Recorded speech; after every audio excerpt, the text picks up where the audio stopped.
Hello my dear students and viewers.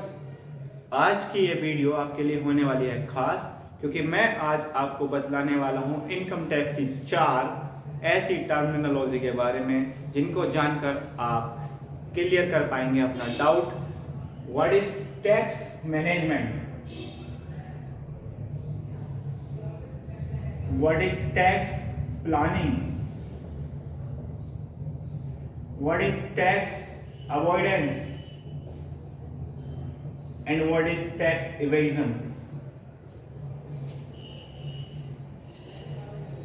Tax management यानी कि कर प्रबंधन, हिंदी वाले स्टूडेंट के लिए स्पेलिंग पे मत जाना, हो सकता है स्पेलिंग गलत हो जाती है।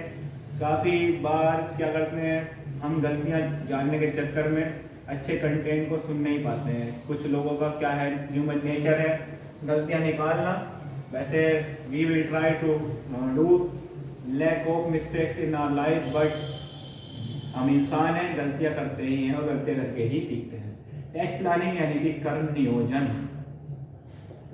टैक्स अवॉइडेंस यानी कि कर बचाव, और टैक्स एवेजन यानी कि कर अपवंचन। ये टॉपिक आपके लिए बीकॉम सेकेंड ईयर के एग्जाम में बहुत इंपॉर्टेंट है, क्योंकि बीकॉम सेकेंड ईयर जैसे एग्जाम में आपको ये मिल सकते हैं शॉर्ट क्वेश्चन के रूप में। What is tax management? Tax management क्या है? जब कोई एसएससी अपनी टैक्सेबल इनकम को जान लेता है कि उसकी टैक्सेबल इनकम ये है, कुछ भी हो सकती है, तब वो अपने टैक्स को कम करने के लिए, बचाने के लिए जो जो काम करता है, वो सब जो जो प्रक्रियाएं वो करता है, वो सब आती हैं टैक्स मैनेजमेंट में। किस तरह से वो अपने टैक्स को कम कर सकता है, उसके लिए वो क्या करेगा? सबसे पहले करेगा टैक्स की planning. Tax planning, tax planning के लिए उसे जानना होता है कि मेरी टैक्सेबल इनकम इतनी है और मैं क्या क्या करके अपने टैक्स को कम कर सकता हूं। यानी कि वो करता है फिर इन्वेस्टमेंट, वो करता है अपने लाइफ के लिए कवरेज, यानी कि प्लानिंग के अंदर ये सब आ जाएंगे। हो सकता है वो डोनेशन भी कर सकता है। यानी ओवरऑल कह सकते हैं टैक्स प्लानिंग यानी कि कर नियोजन में एक एसएससी जो होता है वो अपने टैक्स की लायबिलिटी को किस तरह से कम करे, वो सारे काम करता है। और ये काम करने के लिए उसे देखने होती हैं किन किन जगह पर वो अपना पैसा इन्वेस्ट करके अपनी टैक्सेबल इनकम को कम कर सकता है। एज यू नो, आपने पढ़ा है कहाँ कहाँ पैसा अगर इन्वेस्ट करते हैं या किस किस तरह से हम डिडक्शन पा सकते हैं, कौन कौन सी इनकम हमारे लिए होती हैं एग्जेम्प्ट, ये भी आपको मेरे चैनल की वीडियो पर प्रोवाइड हुआ मिल सकता है। बेसिकली आपने बात को समझा, टैक्स मैनेजमेंट यानी कि टैक्स को किस तरह से मैनेज करना है।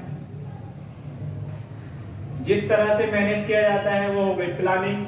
टैक्स को मैनेज करने की जो प्रक्रिया है यानी कि process of tax management is called also tax planning. ये टैक्स मैनेजमेंट का एक पार्ट है, मैनेजमेंट का एक छोटा सा पार्ट है प्लानिंग। इस प्लानिंग में क्या होता है कि मान के चलिए आप ही एक टैक्स पेयर है, यानी if you are an SSC then you will do definitely some kind of investment, for that you can make your taxable income some reduce.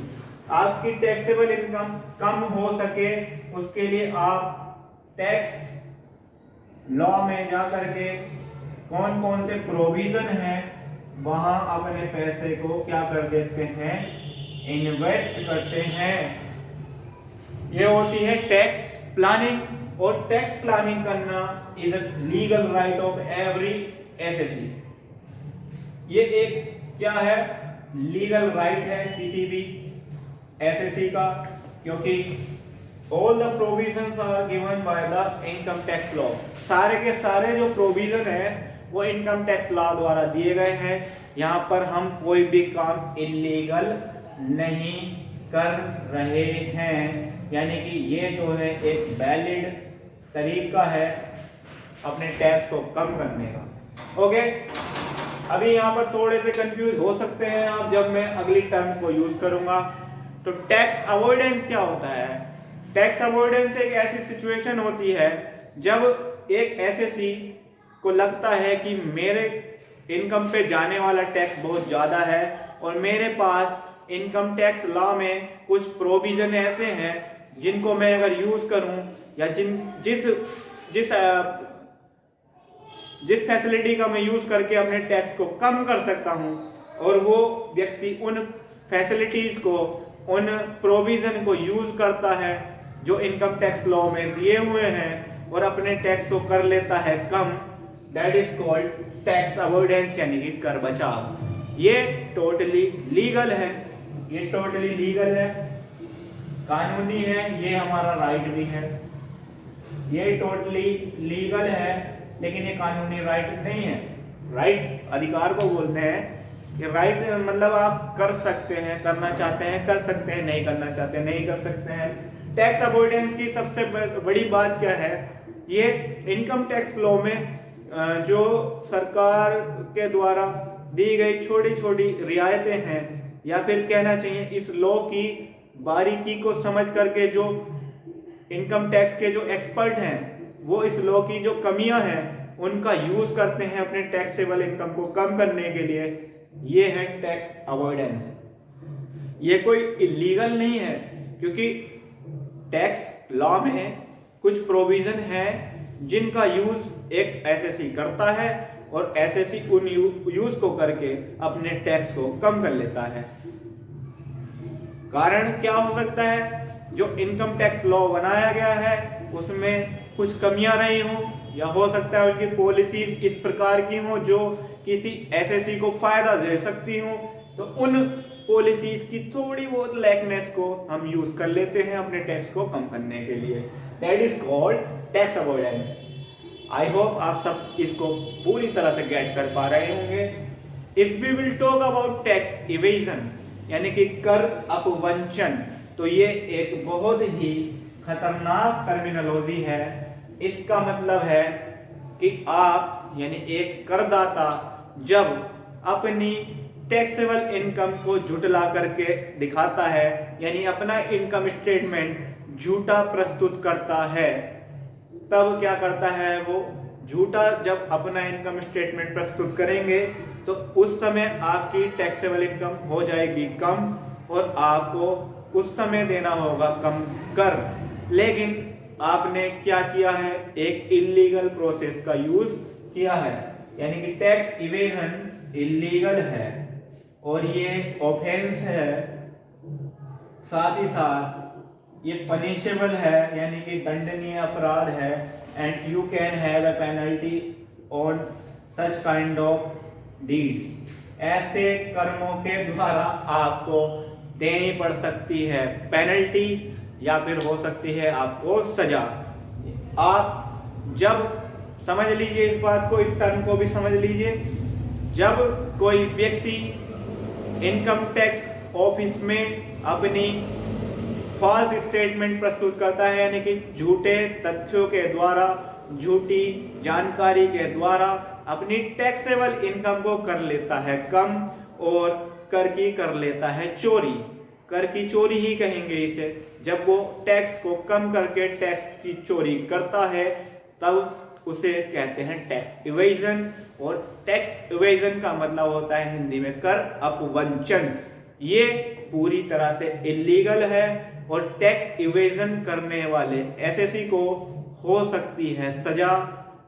किस रूप में? कारावास के रूप में, यानी कि प्रिजन के रूप में। And also an SSC can have to be penaltied, उसको पेनल्टी भी देनी पड़ सकती है। जिस तरह का भी प्रावधान होगा, अर्थदंड यानी जुर्माना भुगतना पड़ेगा, और आप जुर्माना नहीं भुगतेंगे तो आप जेल जाएंगे। इसलिए टैक्स इवेजन करने से बचें। कोई भी इंफॉर्मेशन छुपाने से बचें और पूरी जानकारी दें। Thank you so much. I hope कि आपने ये टॉपिक पूरी तरह से क्लियर किया होगा। अगली वीडियो में मैं आपके लिए अगले टॉपिक को लाऊंगा। तब तक के लिए देखते रहिए commerce classes with Jitendra Sharma. Thank you so much.